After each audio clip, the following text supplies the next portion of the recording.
مولانا فضل الرحمان کا کہنا ہے کہ ہم نے مظلوم طبقے کا تحفظ کرنا ہے، گھر گھر پاکستان کی ترقی کے لیے اپنا پیغام پہنچانا ہے، عوام کو اپنے ووٹ کا صحیح استعمال کرنا ہوگا۔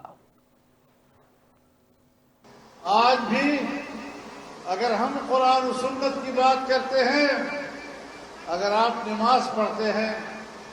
اگر آپ روزہ رکھتے ہیں، اگر آپ زکوٰۃ دیتے ہیں،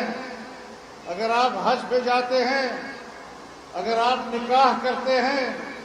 اگر آپ میراث تقسیم کرتے ہیں، یہ آپ کا ذاتی اور خاندانی معاملہ ہے،